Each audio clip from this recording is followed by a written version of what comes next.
그리고 또 시장의 악재로 뽑힐 만한 거는 그때 말씀드린 것처럼 흥구석유. 흥구석유 저번에 갭 떨어지더니 갭 메꿨죠? 이거 갭 떨어졌을 때 샀어야 됐는데 이거 안 보고 있어가지고 안 보고 있어서 까먹었어요. 일단 유가 같은 경우도 뭐 여전히 매력적이라고 생각은 합니다. 유가 만약에 시장이 밑으로 빠진다라고 하면은 이유로 삼을 만한 게 사실 유가랑 히토류밖에 없어요. 현재로는. 그거 말고는 뭐 갑자기 등장할 만한 악재가 있을까? 아마 없지 않을까 싶으니까 이런 거는 그럼 악재에 반응하는 종목이니까 무조건 양봉일 때 사는 게 아니라 시장이 막 좋으면 얘네들도 막 퍽퍽 빠지고 막 그나마 유가는 좀 덜해요.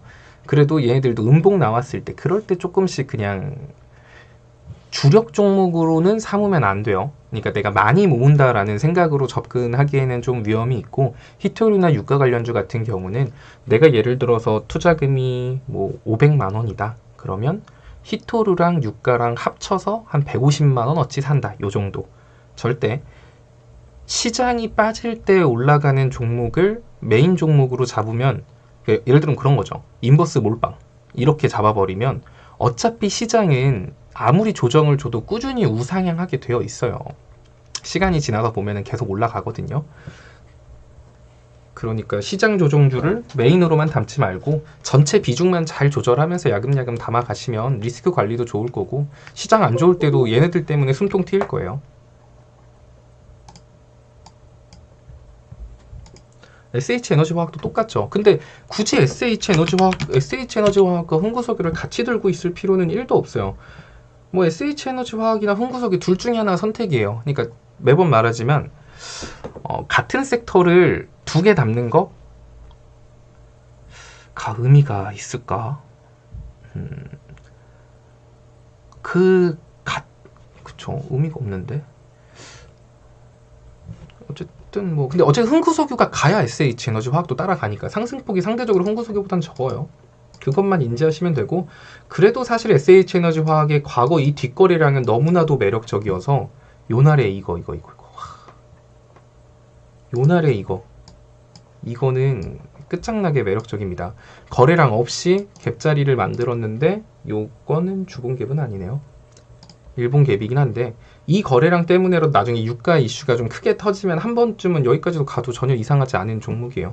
지금 가격 자체 뭐 60일선 지키고 있고 빠진다고 해도 아래로 막 그렇게 어마어마하게 크게 열리는 종목은 아니어서 안전성으로 따지면 SH에너지화학도 포트에 넣어둘만 하죠. 대신에 말했지만 이런 종목군은 한 번에 사놓고 그냥 마냥 기다리는 게 아니라 적당히 많이 빠지면 조금씩 더 담아서 평단 조절을 계속 해주는 거예요. 그리고 수익금 되면은 약수익이어도 비중 좀 털어내고 이렇게 가지고 놀면 되는 되게 쉬운 종목군이어서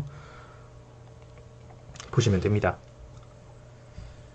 SH에너지화학도 한 몇 번 드시지 않았나요? 이것도 SH에너지화학도 먹고 흥구석유 드신 분들도 많을 텐데 왜냐면은 SH에너지화학 같은 경우는 제가 애초에 이때 말씀을 드렸잖아요. SH에너지화학은 이거 481선 위로 뚫으면 1100원 부근까지는 올라갈 텐데 지금 이거 단타로 들어간 거긴 한데 여기 못 뚫고 밀려도 사실 유가 관련주는 손절 안 하고 들고 있어도 된다고요. 그리고 나서 한 3, 4일 뒤에 18% 올라갔으니까 이거는 많이들 드셨을 거예요. 중간에 자기가 뭐 팔았다라고 하면 1020원, 1030원 요 부근에서 한번 팔았겠죠? 뭐가 됐든 먹고 다시 들어간 거니까 뭐 크게. 근데 이제 그런 걸 많이 실수해요. 먹고 나오고 다시 들어가는 거 좋아요. 근데 내가 여기서 100만 원 사서 예를 들어 한 10% 먹었어요. 그럼 10만 원 수익이다. 좋아하는데 두 번째 때 200만 원 들어가는 거. 이런 것만 안 하시면 됩니다. 그 SH에너지가 간다고 해서 나머지 종목이 다 빠지진 않아요. 유가는 그래도 좀 다른 종목하고 다릅니다. 맞아요. 그런 건데 유가는 꼭 시장이 빠지면 유가 같이 빠지지 않아요. 왜냐면 유가가 올라간다라는 거. 유가가 올라가면 나쁜 걸까요? 아니요. 나쁜 게 아니에요. 어떻게 올라가냐에 따라 다른 거예요. 히토류가 올라가면 시장이 안 좋을 가능성이 높지만 유가가 올라간다라고 해서 시장이 꼭 안 좋으란 법은 없어요. 이게 무슨 말이냐? 유가라는 것에 대해서 이해를 했을 때 유가가 왜 올랐을까? 경제가 좋아져서 사람들이 기름을 많이 찾는다. 공장 돌려야 되는데 저 기름 좀 더 주세요. 이래가지고 기름을 원하는 사람들이 많아진 거예요. 자, 그 말인즉슨 야, 이렇게나 사람들이 기름을 원하는구나. 지금 경제가 좋아. 이런 식으로 해석될 수도 있는 거고요. 하지만 반대로 갑자기 막 미사일 공격으로 막 사우디아라비아 막 석유 시설이 막 폭파됐대요. 그러면 공급량이 줄는 거죠. 생산량이 줄기 때문에 유가가 올라가는 건 좋지 않아요. 예를 들어 사람이 경제가 좋아져가지고 공장 더 돌리려고 기름 사는 건 돈 안 아깝죠. 근데 지금도 죽겠는데 기름값까지 오르네 미치겠다. 이렇게 되는 거예요. 그래서 어떻게 올라가냐에 따라 다르다. 저스틴님 감사합니다. 국채 금리 상승 때 네, 좀 이따 물도 갖고 올게요. 맥주를 갖고 와야겠다. 국채 금리 상승 때 유가 슈팅이 나온 게 국채 금리가 상승해서 유가가 슈팅이 나왔다기보단 당시에 그 이란 석유 시설 막 공격했네, 뭐 사우디 석유 시설 공격 받았네, 이것 때문에 공급량에 문제가 생기는 것과 중동의 긴장감이 생기면서 유가가 올라간 거예요. 사실 금리가 올라갔다 그래서 국채 금리 올라가서 유가가 올라갔다기보다는 중동 쪽의 문제가 겹쳐지면서 유가가 그때 같이 폭등을 한 겁니다. 그러니까 뭐 꼭 유가 관련주는 경제가 좋아져도 수혜를 받을 수 있고, 경제가 안 좋은 상태에서 중동의 분쟁이 생겨도 수혜를 받을 수 있는 섹터예요. 그러니까 어떻게 보면 두 가지 경우에 다 영향을 받을 수 있으니까 뭐 포트에 하나 정도는 떨어질 때마다 야금야금 총량 정해놓고 담아가는 거 나쁘지 않습니다. 대장은 흥구석유고 SH에너지화학이랑 극동유화가 뒤따라서 많이 움직이죠. 극동유화도 많이 빠졌네. 지금 극동유화만 보더라도 자, 이날 윗골이 단 거 그만한 거래량으로 이만큼 치어 올렸어요. 그리고 지금 3거래일 연속 거래량 없이 뺐죠. 그럼 사실 얘는 빠져봐야 뭐 그렇게 많이 안 빠지겠죠. 그리고 극동유화도 뒤에 거래량 있어요. 여기 갭자리 크게 있어요. 솔직히 이날 보면은 얘 거래량 얼마 터졌어요? 6,700만 주. 6,700만 주의 거래량이 고점에서 이따시만큼 터졌는데 갭 떨어진 날 거래량이 320만 주밖에 안 돼요. 6,700만 주 이렇게 거래량 터지고 요 따위 거래량으로 이렇게 개박시켰다고요. 아직도 멀었어요. 따지고 보면. 근데 극동유화는 평소에 거래량이 워낙 적은 종목이어서 평소에 거래량이 5만 주, 막 3만 주 이럴 때도 있어요. 그래서 이 세 가지 종목 중에 흥구, SH, 극동유화 중에 극동유화가 평소에 가장 거래량이 적고 흥구석유는 그래도 꾸준히 거래량을 유지해주고 있어서 흥구석유가 가장 먼저 움직인다라고 생각하시면 됩니다. 히토류보다는 안전해요. 대신에 히토류만큼 자주 먹기는 힘들어요. 지금 시장에서 자주 먹을 수 있는 섹터는 히토류가 맞아요. 카카오톡 무료 체험방 참여 방법 영상 하단에 체험방 링크를 눌러주세요. 오픈 채팅방에 입장해주세요. 참여 코드는 영상 상단 배너를 확인해주세요. 공지사항을 확인하여 갭 교육 영상을 시청해주세요.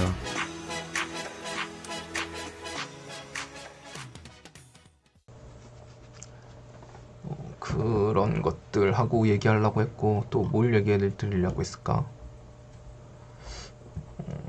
뭘까? 코스닥도 오늘 딱 지켜줄 자리 잘 갔고, 그리고 그런 말이 있죠. 그래도 어쨌든 우리가 항상 시장을 너무 긍정적 맞다, 이거 말하기 전에 이거부터 말해야지. 자, 그러면은 이 SH에너지화학 이거 언제 만든 갭자리냐면 이렇게 올라갔을 때가 보면은 뭐 이때 뭐 유가에 뭐 엄청난 일이 터졌나? 막 이렇게 생각하시겠는데 그때 뭐 별거 없었어요. 그냥 그 석유 시설 공격 받았다. 뭐 이 이슈 가지고 거래량 이따시만큼 터트리면서 올라갔거든요. 지금은 그런 뉴스가 나와도 그냥 뭔가 그 핸드폰 진동 울리듯이 그냥 부르르 떨고 끝나잖아요. 근데 옛날에 시장 이슈가 딱히 없을 때는 그런 이슈 하나하나가 이렇게 종목 막 30% 50%씩 끌어올리는 모습도 많이 나오죠. 그래서 그거랑 이제 빅텍인데, 또 이제 시장 빠질 때 올라가는 종목이 빅텍이잖아요. 빅텍 같은 경우도 사실 이 뒤에 거래량이 좀 매력적이긴 한데, 방산주가 올라가려면, 시장의 악재로 방산주가 올라가려면은 지금 우리 정희씨 미살맨님이 또 뭐 이상한 소리 좀 해줘야 되는데, 아마 지금은 말 못할 거예요. 지금은 말하면은 안 될 타이밍이어가지고, 지금 미국이 중요하게 생각하는 건 북핵 문제 해결이 당장은 아닌데, 여기서 땡깡 부려봐야 북한한테 콩고물도 하나 안 떨어집니다. 그러니까 아마 당분간 입 다물고 가만히 있을 거라서 방산주가 지금 움직임이 없다? 이렇게 생각하셔도 돼요. 극동이랑 SH랑 같은 날일 수밖에 없죠.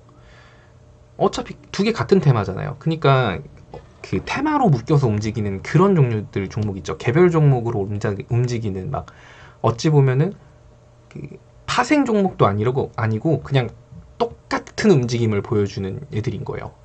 예를 들어 동방, KCTC, KTH 뭐 이런 것처럼 얘 오르면 어차피 얘도 따라 올라가는 그런 거.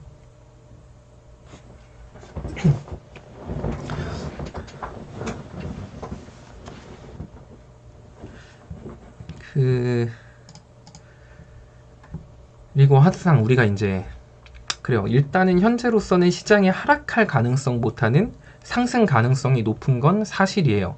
왜냐하면 아까 앞에서 말씀드렸다시피 뭐 FOMC 회의도 있고, 거기서 분명히 금리 인상하겠다 이런 헛소리는 절대 못할 테니까, 뭐 인플레이션 우려할 수준은 아니다, 겁먹지 말아라, 뭐 이런 긍정적인 발언들을 낼 수밖에 없어요. 이미 국채금리 입찰도 끝났겠다. 뭐 지금 무서울 게 없죠. 일단은 그래서 시장에 호재는 있는데 악재가 부족한 상황이라 올라갈 가능성이 높지만, 그래도 세상에 100%는 없잖아요. 올라갈 가능성이 80%, 떨어질 가능성이 20%인데 재수가 없으면 20%에 걸릴 수도 있는 거니까. 자, 20%에 걸린다라고 한다면 아까 앞서 말한 것처럼 달러가 마구마구 오르는 거죠. 달러가 오르는데 연기금은 눈치 없이 열심히 팔아 제낄 때, 그때는 다른 나라 증시는 뭐 올라도 국내 증시는 힘아리가 없고, 다른 나라 증시 1% 빠지면 국내 증시 막 3%씩 빠지고 막 이런 현상이 나올 수도 있거든요. 그 연기금이 아까 말한 것처럼 국내 주식 비중을 목표로 잡은 게 올해 16.8%라 그랬잖아요. 거기까지 맞추려면은 지수가 한 2,500 정도 선까지 빠져도 이상하지 않다라는 결과가 나왔죠. 그러면은 여긴데, 야, 이거는 좀 선 넘었지. 야, 이거는 좀 선 넘었다. 이거는 상상하지 말죠. 네, 그때도 말씀드린 건데, 그 볼린저 밴드라는 건 주가가 움직이는 통로라고 말씀을 많이 드렸습니다. 이 볼린저 밴드 하단을 이탈할 가능성도 원래 굉장히 낮고요.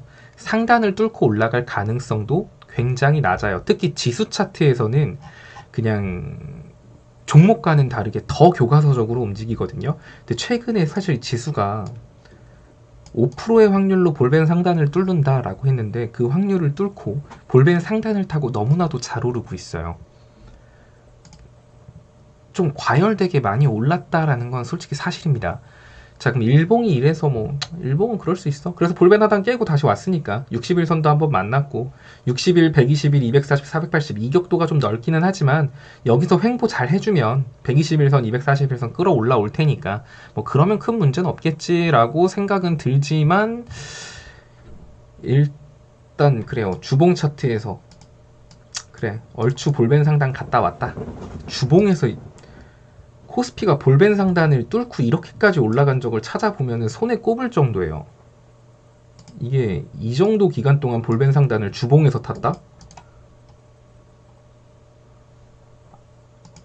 아무리 급등을 했어도 그런 현상을 보여줬던 게 일시적인 게 많거든요. 근데 지금 이렇게 탄 것도 이례적이에요, 주봉도. 근데 이렇게 타고 여기, 근데 월봉이 너무 멀어요. 지금 볼벤 상단 자리가, 월봉까지 볼벤 상단 자리가 너무 넓다라는 게 지금 제가 제일 걱정하고 있는 요소예요.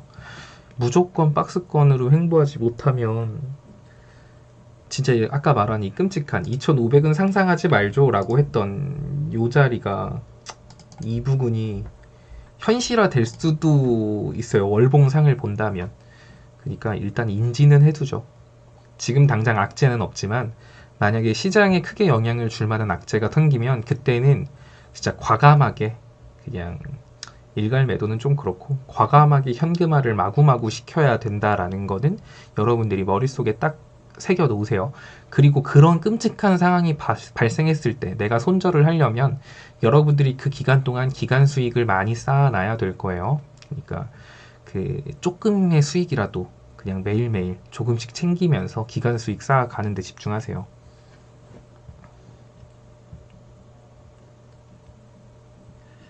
볼벤 상단 이탈해서 지난 며칠 끔찍한 사고를 맞아요. 볼벤 상단을 이탈하면서 문제가 된 거였죠. 그러니까 여러분들한테 볼린저 밴드 교육을 많이 해드렸잖아요. 사실 언제 손절한다? 볼벤 상단 이탈하면 손절한다.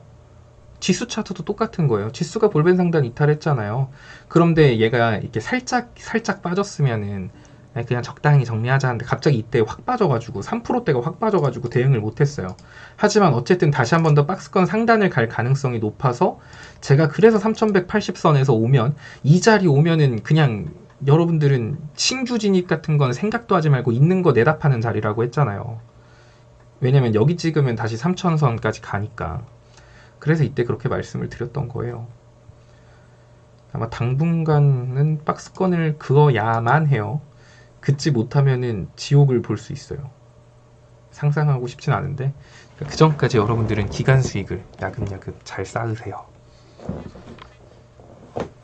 만약 여기까지 빠지면 코스피 여기까지 빠지죠. 그러면은 진짜 이거는 돈 벌 수 있는 어마어마한 기회입니다.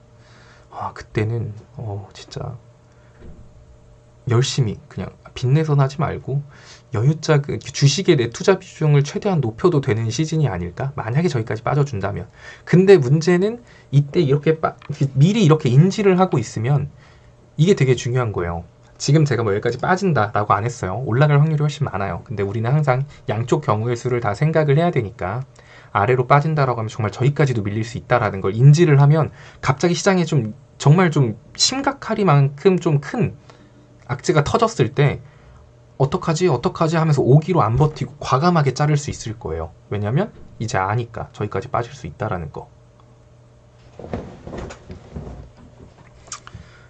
근데 이런 거 항상 그래서 먼저 말씀드리잖아요. 귀담아 듣냐 안 듣냐의 차이예요. 분명히 나중에 제가 그랬죠 라고 말하는 순간이 올 거예요. 근데 지금은 뭐 크게 부정적으로 생각 안 하셔도 됩니다. 오늘 연기금이 이 난리만 안 쳤어도 진짜 오늘 방송 켜서 막 여러분들한테 축제가 열렸다. 이제부터 시작이다. 이제 3180, 3200 박스권 상단까지 그냥 간다. 운 좋으면 박스권 상단 뚫고 날아가요. 막 이렇게 말하려고 준비 중이었는데 그 동시오카트 연기금이 이렇게 팔 줄 몰랐지. 어디까지 빠지면 2500까지? 어디까지 빠지냐는 아니에요. 그러니까 제가 말씀드렸지만 2950포인트를 이탈했을 때 어떤 이유를 들먹이냐. 아까 말했죠. 첫 번째로 2950포인트를 코스피가 이탈을 했는데 그 미국하고 중국이 심상치 않아요. 그냥 단순한 말싸움이 아니야. 갑자기 미국이 중국한테 엄청난 제재를 가하고 중국이 미국한테 휘토리 수출 안 하고 대두 수입 안 하고 이런 식으로 서로 경제에 타격을 줄 수 있는 행동을 오가고 있다.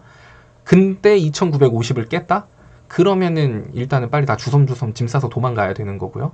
그게 아니면 두 번째로는 뭐 미국 중국도 뭐 그냥 평이해. 서로 그냥 으르렁 말싸움만 하고 있어. 근데 갑자기 중동에서 뭔가 큰일이 일어난다. 중동에서 산유국들끼리 그냥 멱살 잡고 그냥 막 피터지게 싸운다. 이런 사태가 발생된다든가 아니면 환율이 미친 듯이 올라간다든가 요 세 가지 경우로 2950선이 이탈해서 내려간다라고 하면 여러분들은 짐 싸서 도망가시면 되는데 그게 아니면 사실 그렇게까지 극단적으로 빠질 가능성은 없어요. 이 세 가지 경우만 미리 머릿속에 딱 담아두고 있는 거예요. 이 담아두고 있을 때 만약에 여러분들이 딱 봤어요. 시장을 딱 봤는데 2950선이 깨졌네. 근데 갑자기 막 뉴스 보니까 막 지금 중국이 미국 대두 수입 카카오톡 무료 체험방 참여 방법 영상 하단에 체험방 링크를 눌러주세요. 오픈 채팅방에 입장해주세요. 참여 코드는 영상 상단 배너를 확인해주세요. 공지사항을 확인하여 갭 교육 영상을 시청해주세요.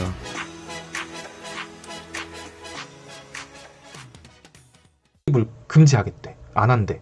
혹은 히토리 수출을 안 하기로 발표를 했어요. 이제 이런 상황을 딱 보고 2950선 지금 깨졌는데 이런 뉴스가 떴네. 아 그럼 빨리 지금 짐 싸서 지금 내가 비록 손실이지만 도망가자 라고 판단을 내릴 수 있겠죠. 그러니까 이렇게 미리 알고 좀 준비를 하면 좋다라는 거죠.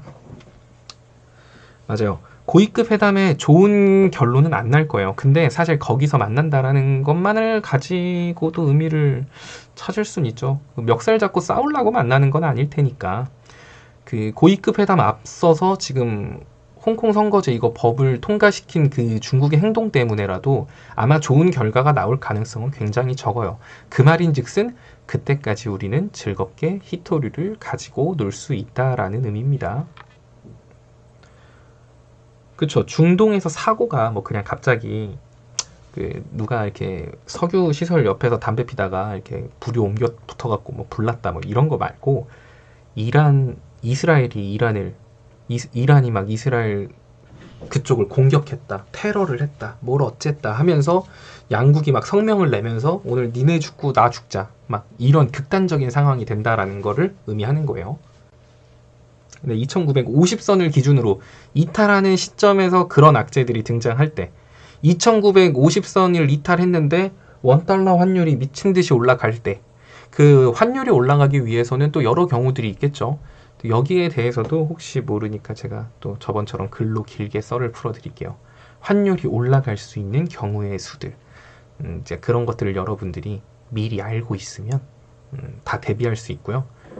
그런 이유가 아닌 상태에서 빠지면 겁먹을 필요가 없는 거예요.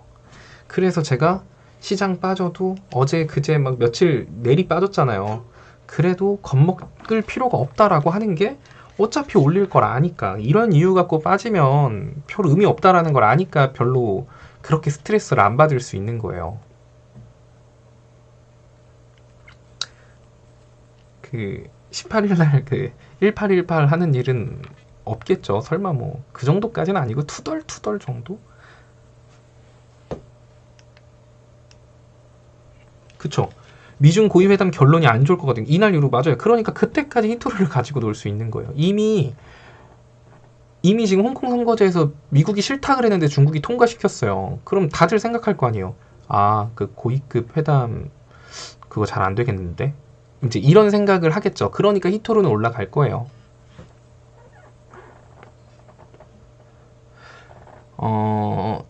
왜냐면 지금은 히토류도 사실 이것도 박자감을 잘 맞추지 않으면 계속 엇박자 타면서 손실 볼 수도 있어요. 근데 나눠서 사면은 손실은 안 보고 좋게 보는 섹터랄까? 지금은 섹터 자체의 힘이 그렇게 강하지 않아요. 예전처럼. 그러니까 제가 그때도 말씀드렸지만 시장이 막 치고 올라갈 때 뭔가 메인 섹터가 딱 등장을 해야 돼요. 그 파생이 될 수 있는 게 많은 거. 반도체가 올라간다 그러면 그 반도체 안에 뭐 종류가 여러 가지가 있잖아요. 반도체 뭐 장비, 소재 뭐 종류들이 되게, 그러니까 반도체라는 섹터가 메인 섹터가 딱 됐을 때 그 밑으로 파생되는 섹터들이 굉장히 많이 생기기 때문에 파생되는 종목들이 많으니까 전체적으로 다 좋지만 지금 시장에서 올라가는 종목군들 보세요. 정말 특정 종목이요. 쿠팡 관련주. 이거는 쿠팡이 상장된다라고 해서 거기 밑으로 파생돼서 종목들이 우리나라 산업이 이렇게 끌어올라가는 이슈가 아니잖아요. 그냥 그들만의 축제지. 그러니까 이런 식으로 지금 등장하고 있는 이슈들을 보면은 여러분들이 올라가는 종목 봐봐요. 정치 테마 올라가죠. 사실 정치 테마가 올라간다 그래서 그 밑으로 파생될 수 있는 산업군들이 많나요? 없어요. 그럼 메타버스 올라간다고 해서 메타버스 밑으로 파생될 수 있는 산업들이 많은 것도 아니에요. 쿠팡 밑으로 파생될 수 있는 산업군이 없죠. 그러니까 이런 식으로 그 밑으로 그 새끼를 친다 그래야 되나? 그런 테마가 등장하지 않는다라고 하면은 계속 박스권에서 움직일 거고, 그런 테마가 뭐가 될지는 알 방법이 없죠. 지금 시점에서는.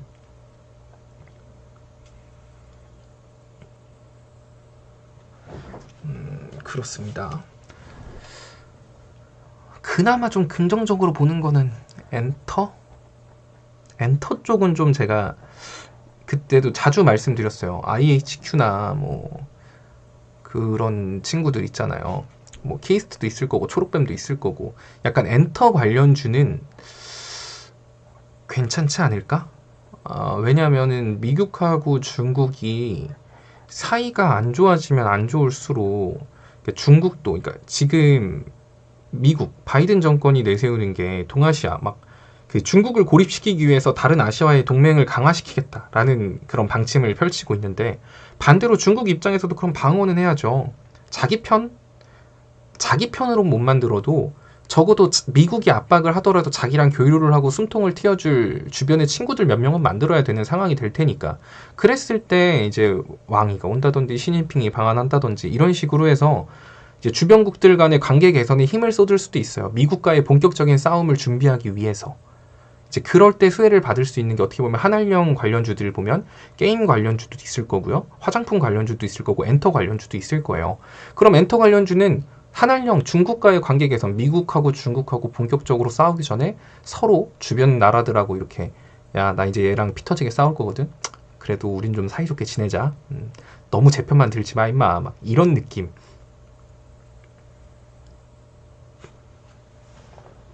제가 쿠팡 관련주 같은 경우는 오늘 안에 매매를 끝내는 게 참 좋았을 것 같다라고 말씀을 드렸죠. 왜냐면은 뭐 내일까지도 갈 수도 있겠죠. 국내 증시에 상장한 건 아니었으니까. 그런데 엔터 관련주는 그 이제 디즈니 플러스에 대한 단독 테마 이슈로도 묶여서 엔터주들이 올라갈 수 있거든요. 드라마 제작 컨텐츠 관련 산업군들. 컨텐츠 관련 산업군들은 한알령하고도 엮일 수 있고 디즈니 플러스랑도 엮일 수 있기 때문에 제가 그런 종목들을 지금 좀 긍정적으로 본다라고 하면 그쪽 종목들을 긍정적으로 보고 있어요. 그거랑 이제 또 요새 시장이 박스권으로 움직인다라는 거는 메인 테마가 부족하다라는 의미잖아요. 그럼 이런 식으로 계속 메타버스 관련주, 쿠팡 관련주 이런 식으로 정말 그들만의 축제를 벌일 수 있는 테마들이 등장을 할 수 있는데 이제 거기에 제가 내일 교육해 드린다고 했죠. 야놀자에 대해서. 그 야놀자를 모르시는 분은 안 계실 거예요. 자, 야놀자 같은 경우는 어떤 식으로 엮을 수 있냐면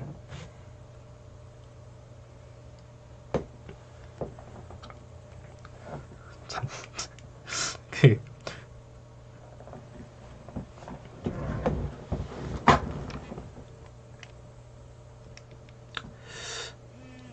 기대감만 생기면 돼요. 한알령 해제하려면 한국을 먼저 만나는 게 아니라 결국 그 지금 미국을 만난다는 게 화해하려고 만난다라기보다는 서로 의견 차이가 어느 정도 있는지를 확인하기 위하려고 만난다라는 게 맞거든요. 지금 만나서 앞으로 우리 협력과 화해를 해서 잘해봅시다 라고 할 거였으면 오늘 홍콩 선거제 얘기했으면 안 됐지. 근데 이제 지금 만나는 게 지금 서로 간의 입장 차이가 어느 정도인지 만나서 확실하게 좀 확인 좀 하죠. 약간 이런 기분. 일단은 싸우는 건 싸우더라도 각자 원하는 거나 한번 들어봅시다. 약간 이런 느낌이 더 강해요. 이제 그렇게 끝나고 난 다음부터 양쪽에서 진짜 본격적으로 싸우기 전에 이제 준비를 시작을 하겠죠. 그냥 갑자기 싸우면 안 되니까 옆에 친구도 좀 만들어 놓고 야, 내가 내일 중국 때릴 건데 내가 이걸로 중국 때릴 거거든. 그니까 내가 중국 때린 거 이거 너 중국 도와주기만 해봐. 뭐 이런 식이든 반대로 중국 입장에서도 내가 이만큼 풀어줄 테니까 너 이거 잊지 마. 내가 분명히 너한테 은혜를 베풀었다. 뭐 이런 식으로 해서든. 그니까 이제 그렇게 생각을 하시면 됩니다. 자, 야놀자 같은 경우도 그걸로 묶일 수 있어요. 자, 일단은 항공기 승무원 2분기부터 백신 접종 시작된다라고 하더라고요. 자, 그럼 이제 백신 접종이 많이 진행이 되면 될수록 지금은 여행은 사실 백신 맞는다 그래서 여행은 당장은 힘들어요. 근데 일단은 업무든 뭐든 적어도 다른 나라로 넘어가는 게 지금보다는 좀 수월해지겠죠. 그럼 이제 그때 가서 원래 주식은 그 시점이 되는 게 아니라 이제 한 단계 뒤가 선반영되는 거니까 자, 이거 봐라. 이제 비행기도 업무 때문이면은 뭐 다른 나라 이런 거 가는 게 큰 문제가 없다더라. 앞으로 여행도 잘 되지 않을까? 약간 이런 기대감이 형성이 되면서 여행 관련주나 항공 관련주들이 힘을 보여줄 가능성이 있겠죠. 2분기부터는. 자, 그러면은 그때 야놀자 같은 경우가 여행, 호텔, 막 그런 쪽이잖아요. 근데 뭐 이제 상장 이슈도 엮이고 막 하면서 뭐 나스닥 쿠팡도 상장했는데 야놀자도 못할 거 없지 않냐? 막 이런 거랑 지금 미국 증시에 상장되어 있는 그 뭐죠? 에어 F 그 야놀자 같은 거. 일단 그 친구 시총과 매출액을 생각해 보면은 그 야놀자의 카카오톡 무료 체험방 참여 방법 영상 하단에 체험방 링크를 눌러주세요. 오픈 채팅방에 입장해주세요. 참여 코드는 영상 상단 배너를 확인해 주세요. 공지사항을 확인하여 갭교육 영상을 시청해주세요.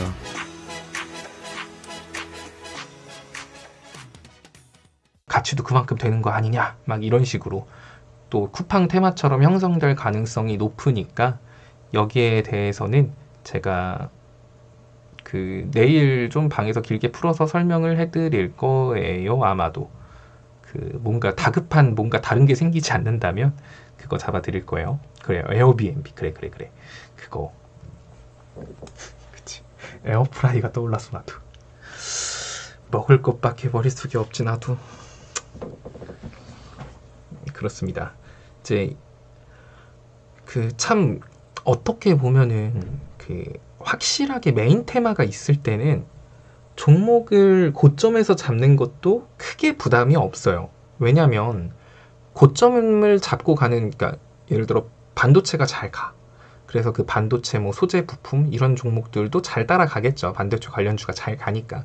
그럼 그런 얘들을 따라서 좀 고점에서 잡는다라고 하더라도 증시 추세 자체가 상승 추세를 밟고 있기 때문에 큰 부담이 없습니다. 그리고 그 당시에 그냥 좀 비리비리하고 눌리는 거 잡아도 증시 자체가 상승을 하고 있기 때문에 저 종목보다 덜 올라갈 뿐이지 그래도 먹기는 먹어요. 근데 이렇게 딱 지금 제가 이렇게 다 썰을 풀어서 말씀드린 거를 보면은 굉장히 지금 여러 가지 경우의 수가 복잡하잖아요. 막 와, 연기금은 또 이러고 저러고 있고 막 근데 지금 미국하고 중국은 요러고 있고 시장이 떨어지면 여기까지도 열리고 올라간다고 하더라도 연기금의 그 매도세를 이길 만큼 외국인들이 받아주든가 개인들이 받아줘야 되는 거고 외국인들이 받아주려면 환율이 또 낮아져야 되는 거고 뭔가 조건들이 되게 많아요. 하나하나.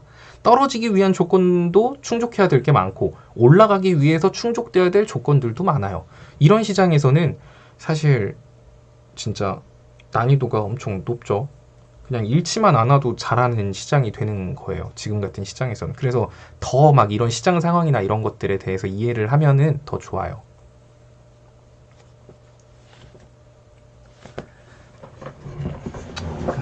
그러니까 이런 거를 제가 이제 최대한 좀 쉽게 설명을 하고 싶어서 막 여러분들한테 막 글로 막 써주고 이렇게 영상으로 풀어서 말씀드리고 하는데 근데 이런 걸 좀 꼼꼼하게 생각하고 하시는 분들은 지금 시장이 움직이는 걸 보면은 비록 종목은 빠질지언정 막 이렇게 세게 돌아가는 흐름이라던가 이런 것 때문에 얘가 이렇게 움직이는구나 이걸 이해가 가기 때문에 또 한편으로는 재밌으실 거예요.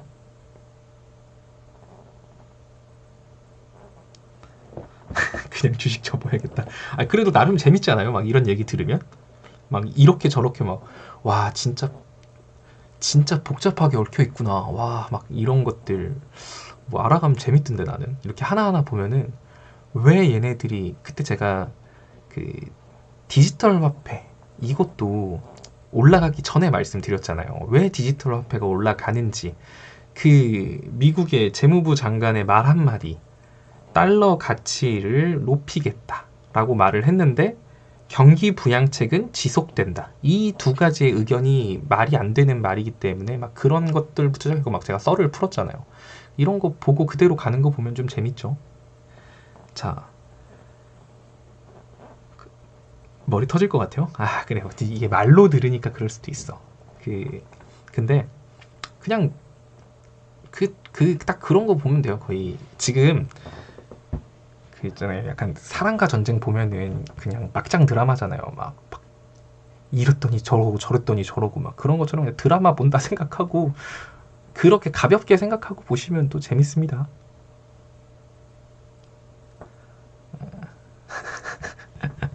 아니, 손익 보면 노잼. 그래도 사실 정말 오늘은 또 뭘로 일당을 채우냐 하고 있으면 또 씨앗 뿌려놓은 게 또 평 올라오고 또 이럴 때 최근 하락장에서 여러분들이 그나마 또 즐겁게 버틸 수 있었던 거는 또 히토류 때문 아닐까요? 히토류 때문에라도 좀 재밌게 버텼고 유가 관련주가 또 한번 시원하게 쳐줬고 남들 하락할 때 그래도 그런 거 영상 보고 그러니까 이런 종목이 움직일 수 있다라고 미리 말해드렸으니까 그런 것들 조금이라도 담아두신 분들은 비록 내 다른 종목은 와장창 빠졌을지언정 그래도 난 오늘 뭐라도 좀 챙겼다. 오늘 계좌 손실은 비록 마이너스 뭐 500에서 마이너스 800이 되었지만 나는 그래도 오늘 10만 원이라도 수익 봤다. 약간 이런 생각으로 할 수 있는 거죠. 징그러운 소리 하지 마세요. 다음 생에 치스님이랑 결혼한대. 그 원래 그런 것 같아요. 그 시황이라던가 이런 것들을 말하려면 그 상상력이 중요합니다. 그 시황 분석의 기본은 제가 생각하기에는 상상력 같아요.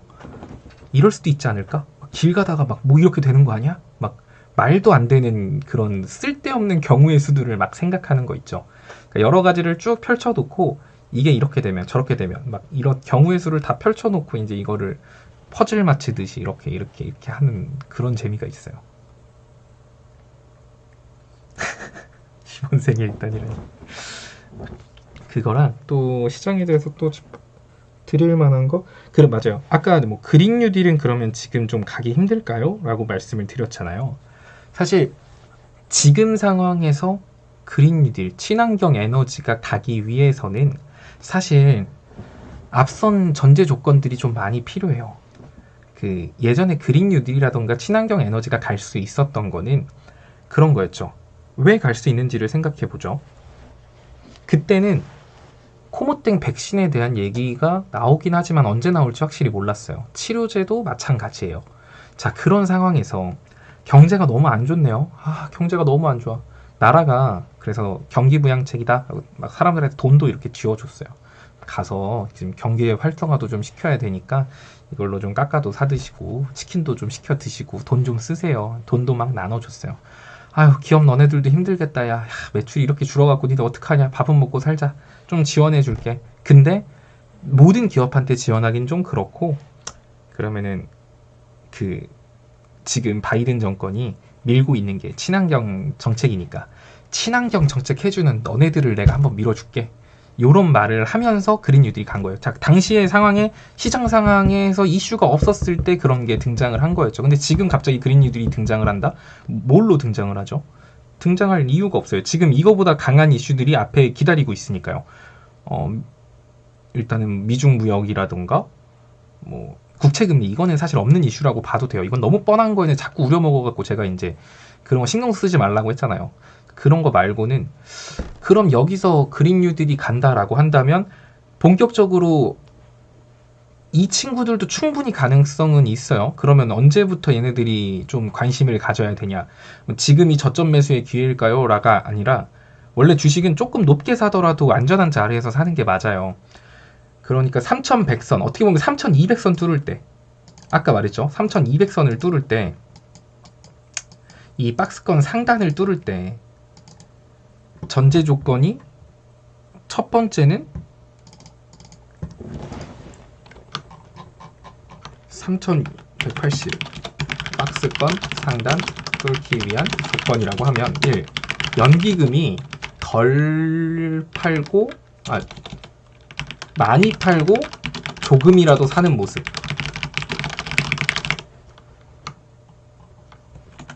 아니면 환율의 하락으로 외인들 폭풍 죽죽. 그래서 연기금에 팔아야 되는 물량을 외인들이 다 받아주는 거예요. 아니면 개미들의 분노. 이거죠. 개미들이 이제 폭풍 죽죽. 여기를 자극할 때 그린 뉴딜이 다시 등장할 수도 있겠죠. 이때 그린 뉴딜이 다시 등장할 수도 있을 것 같아요. 그러면은 결국 박스권 상단 뚫으려고 도전하는 시기가 3100선 넘어가면 그때부터 박스권 상단을 돌파하기 위한 준비를 할 테니까 아마 그린 뉴딜 정책이 본격적으로 다시 한 번 더 예전처럼 시세를 보여주기 위해선 일단은 지수가 3100은 넘어야 생각할 수 있을 것 같아요. 그 전까지는 조금 시기상조예요. 박스권 안에서 움직이는 시장이라고 한다면 굳이 그린 뉴딜 이슈가 등장할 또 매력적이지 않아요. 이 이슈는 박스권 상단을 돌파 시도할 때 매력적인 테마가 될 겁니다. 이 분노가 있잖아요. 여러분의 그 그런 화 말고, 물려서 짜증난다 말고, 그냥 막 눈 뒤집혀져 갖고 막 더 사 하면 그런 분노. 환율이 떨어질 확률. 자, 그러니까 환율이 떨어질 확률이 생각보다가 높기가 힘들어요. 환율이 떨어진다는 거, 쉽게 말해 달러 가치가 떨어져. 카카오톡 무료 체험방 참여 방법 영상 하단에 체험방 링크를 눌러주세요. 오픈 채팅방에 입장해주세요. 참여 코드는 영상 상단 배너를 확인해주세요. 공지사항을 확인하여 갭교육 영상을 시청해주세요.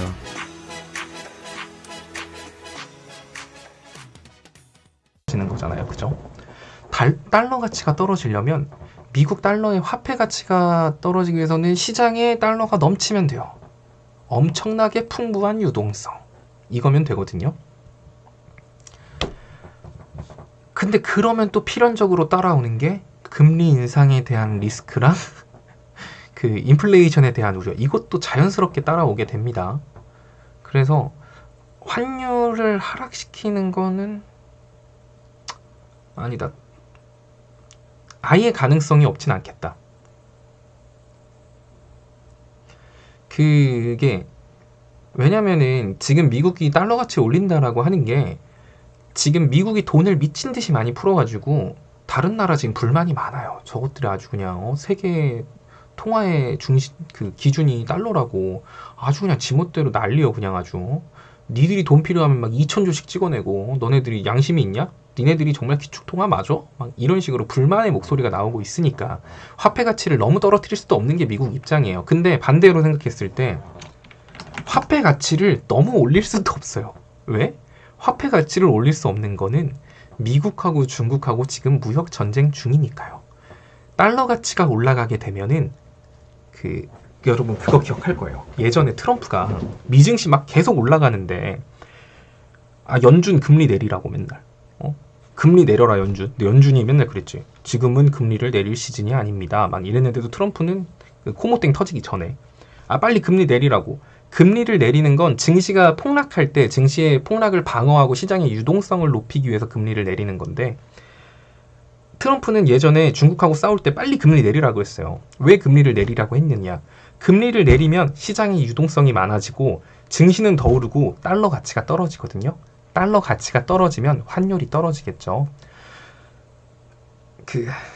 너무 말이 많아지는데 여튼 무역을 함에 있어서 환율이 되게 중요합니다. 여기에 대해서 다시 다 풀려면 어마어마하게 길어지니까 그거는 패스하고, 여튼 그래요. 그래서 미중 무역 전쟁 중에는 달러 가치를 많이 올릴 수도 없어요. 폭풍 환율 상승, 이거는 사실 나오기 그래서 힘들다는 거예요. 절대 그럴 일 없어요. 너무 어려워요. 첫사랑 얘기해 주세요. 맞아요. 그래서 제가 말씀드리지만 3180을 뚫기가 힘들 거예요. 아마 이번에도 저 자리 뚫기 위한 조건이 많으니까, 이거를 뚫기 위한 조건도 이렇게 많지만 반대로 2950선 이탈해서 폭락하기 위한 조건도 많아요. 폭락이 심심해서 폭락하는 게 아니라 여러 조건 중에 하나는 충족을 해야 폭락을 하는 거니까 그 조건이 당장 이루어지기 현재로서는 힘듭니다. 뭔가 지금 제가 생각한 경우에 있어서 다른 게 갑자기 뿅 하고 등장한다. 이러면 제가 방에서 말씀드릴 거예요. 여러분, 우리 짐 싸서 비트코인 세상으로 넘어가지고 3180까지는 기대하는 게 아니라 3100 넘고 생각해야 될 거라는 말이죠. 3100은 넘어야 뭐가 등장할 겁니다. 3100이면은 얼마 안 남았잖아요. 아니, 잠깐만, 내 비트코인 지금 어떻게 됐나. 내 썬더 토큰은 번개처럼 올라갔겠지? 내가 16만원어치 사놓은 썬더 토큰은 지금 63.74% 수익이구만. 이때 내가 썬더코인에 몰빵을 했어요. 아, 저 비트코인 처음 해봤어요. 사람들이 비트코인 하길래. 근데 이제 아니면은 비트코인 시장이 비트코인 투자하고 계신 분들은 좀 그런 말일 수는 있는데, 좀 있으면은 북한에서 미사일 관심 가져달라고 미사일 한번 쏠 수도 있습니다. 지금 북한이 미사일을 쏘면은 사실 그 얻을 게 별로 없을걸요. 자, 생각해 보세요. 지금 그 관심 가져달라고 할 만한 타이밍이 있잖아요. 그 관종짓을 해도, 예를 들어 이 사람이 지금 뭔가에 엄청나게 열중을 하고 있는 거예요. 그러니까 여러분들이 누구한테 놀아달라고 했는데, 야, 친구야 나랑 좀 놀자, 오늘 나 심심해 놀아줘 라고 했을 때, 뭔가 그 친구가 시험 공부로 겁나 바빠요. 막 지금 막 미친듯이 시험 공부하고 있어. 근데 거기다 대고 놀아달라 그러면 관심도 안 줘요. 아, 관심 가져달라고 막 하면서 막 계속 건드려봐요. 그럼 오히려 맞을걸요? 근데 이제 관심을 가져줄만 하려면 약간 아, 현우님 감사합니다. 이렇게 모아서 다 캐치미에 날리고 있지. 약간 좀 여유가 있고, 아 이제 좀 뭐 이것저것 좀 해봐야 되나, 막 이렇게 좀 여유가 있는 상태에서 누가 관심 좀 가져주세요라고 하면 관심을 주겠죠. 그런 상황이라서 지금은 미국은 집중할 때가 너무 많아요. 집중할 때가 너무 많은 상태에서 얘가 관심 가져달라고 말썽 피우면 오히려 더 미워할걸요. 그래서 지금은 당장은 힘들지 않을까? 뭐 한미연화 훈련이 뭐 한두의 일인가요? 그게 뭐 테마가 형성돼가지고 막 미친듯이 올라가거나 이러진 않을 거예요. 미국을 자극하기보다는 이제 이렇게 생각을 해야죠. 자, 그럼 이제 뭐 북한도 힘들어요. 이제 여기서 또 다른 경우의 수를 생각해 봅시다. 아, 진짜 빨리 힘들어 죽겠는데, 아, 이거 미국이 한테 관심 가져달라고 하기에는 지금 미국 쟤네들도 바쁘잖아. 아, 뭐 코모땡인가 뭔가 그것 때문에 경제도 회복시키고 있는 중이고, 쟤네들 보니까. 또 중동에서 또 이란하고 해박싸움 한다고 또 중동도 시끌시끌하고, 또 미국하고 중국하고 또 쟤네들 또 둘 싸우고 있잖아. 아, 근데 여기서 내가 만약에 관심 가져달라고 땡깡 피우면 나한테 관심 가져줄까? 오히려 그냥 닥치라고 할 것 같은데? 약간 이런 분위기잖아요. 근데 자기 힘들단 말이야. 아, 그럼 미국한테 관심 가져달라고 하기 힘든데. 그러면은, 아, 남한한테 손을 한번 벌려볼까? 대화 한번 하자고 할까? 이제 이런 식으로 연결될 수는 있겠죠. 그런 관점으로 본다라고 해서 대북 섹터를 한 번씩 체크해 보는 것도 나쁘지는 않을 거예요. 이런 경우에서도 충분히 나올 수 있는 경우의 수예요.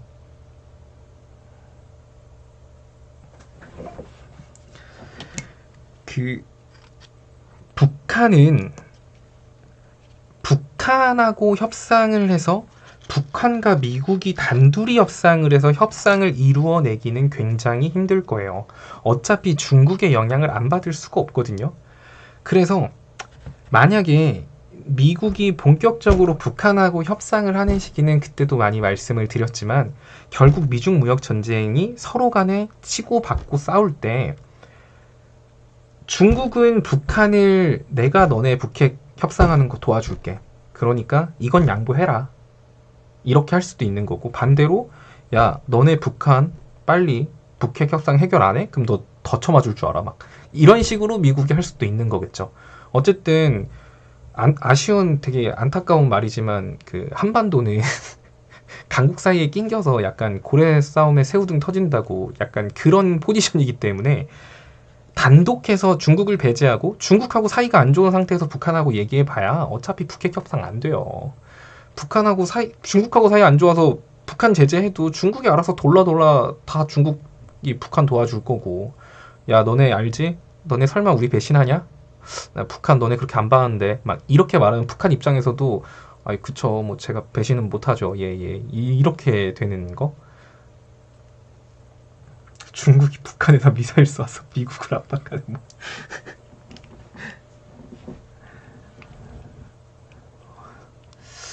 그러니까 저는 만약에 그런 관점으로 생각한다면, 그 북한이 강한 도발을 해서 미국에게 관심을 끌기보다는 되려 우리나라 정부에게 손을 뻗을 가능성이 좀 더 높지 않을까? 그리고 현재 우리나라 정부 정권도 그걸 기다리고 있을 거고요. 그 지지율이라는 게 사실 무시 못 하거든요. 그 뭔가 사람들이 모든 사람은 똑같아요. 앞전에 여러분들도 잠깐만 여러분들도 그러잖아. 1월달, 2월달, 12월달에 11월달 한 최근 5, 6개월 동안 수익 본 거는 기억을 못 해요. 그때는 그때야. 지금이 중요해. 현 시점에서 내가 지금 나 죽겠어. 뭐 샀는데 안 올라가. 이 종목 왜 이렇게 빠져? 아 짜증나. 이런다고요. 과거에 잘해준 거는 있습니다. 과거에 수익을 본 거는 그건 과거고 지금이 중요해. 이게 사람 심리거든요. 이게 사람 심리입니다. 이게 사람 심리인데 그래서 사실 정권도 정권 끝나기 전에 뭔가 임팩트 있는 모습을 보여주는 게 국민들로 하여금 더 좋은 박수를 받거든요.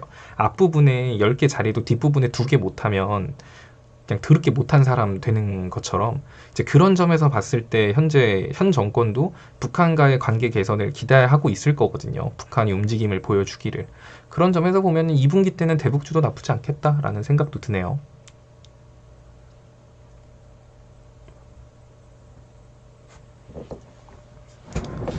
오늘 영상에서는 이렇게 아예 그냥 시황을 좀 크게 짚어드리고 있어요. 그러다 보니까 그냥 재밌는 이야기 듣는다 생각하시면 됩니다. 카카오톡 무료 체험방 참여 방법 영상 하단에 체험방 링크를 눌러주세요. 오픈 채팅방에 입장해주세요. 참여 코드는 영상 상단 배너를 확인해 주세요. 공지사항을 확인하여 갭 교육 영상을 시청해주세요.